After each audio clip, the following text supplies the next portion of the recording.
Sir ఇప్పుడు సాదా బైనామాకు సంబంధించి చాలామందికి డౌట్స్ ఉంటాయండి. ఇప్పుడు కొత్తగా వచ్చింది కాబట్టి ఇప్పటివరకు ఉన్నప్పటికీ ఇందులో ఏంటంటే చాలా సమస్యలు ఎదుర్కొంటున్నారు. అంటే అప్లికేషన్స్ రిజెక్ట్ అవ్వడం కానీ వీటన్నిటికి సంబంధించి.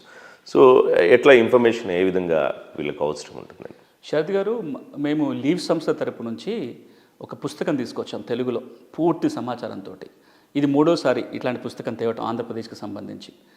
రాష్ట్రం విడిపోయిన తర్వాత మొదట్లో డేట్ పొడిగించినప్పుడు ఒక పుస్తకం తీసుకొచ్చాము. ఆ కాపీలన్నీ ప్రింటెడ్ కాపీలే రైతు నేస్తం వాళ్ళు కొంత ఉచితంగా ఇచ్చారు. రెండోసారి ప్రభుత్వమే దాన్ని ముద్రించి రెవెన్యూ అధికారులకు అందరికీ పంపటం జరిగింది మొన్న మధ్యలో, ఒక 3 ఏళ్ల కింద ఎక్స్టెన్షన్ ఇచ్చినప్పుడు. ఇప్పుడు మళ్ళీ ప్రభుత్వం జియో ఇచ్చిన వెంటనే మళ్ళొకసారి పుస్తకాన్ని రూపొందించి అందరికీ ఉచితంగా అందుబాటులో పెట్టాము. ఆ పుస్తకంలో ఒకటి జియో ఉంటుంది, అంతకుముందున్న జియో కాపీలన్నీ ఉంచాము, కోర్టు తీర్పులు ఉంచాము, రెవెన్యూ యంత్రాంగం చేయాల్సిన పనులు ఏంటో రాసాము, ఒకవేళ దరఖాస్తు చేయాలనుకున్న వ్యక్తి ఏమేమి చేయాలో రాసాము.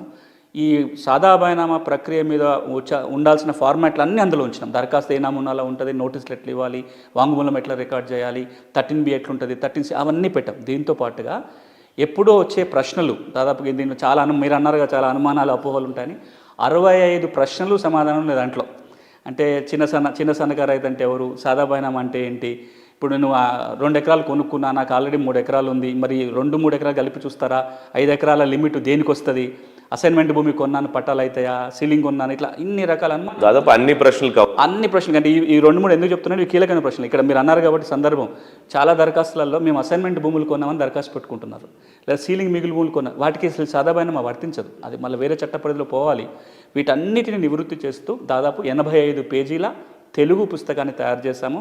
మాకున్న సోషల్ మీడియా గ్రూపులు అన్నింటిలో పెట్టాము. ఇప్పుడు నెలతల్లి కార్యక్రమంలో కూడా మీరు ఈ వీడియో పోస్ట్ చేస్తారు కాబట్టి ఈ వీడియో కింద కూడా దీన్ని లింక్ ఇవ్వండి. ఎవరైనా దాన్ని ఆ PDF డాక్యుమెంటరీని ఉచితంగానే డౌన్లోడ్ చేసుకొని ప్రింట్ తీసుకోవడానికి అవకాశం ఉంటుంది.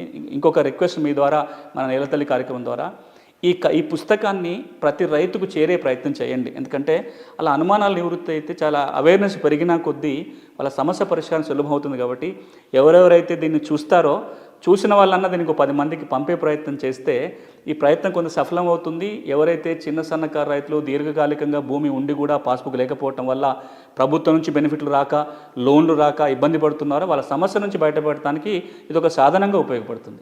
Thank you so much.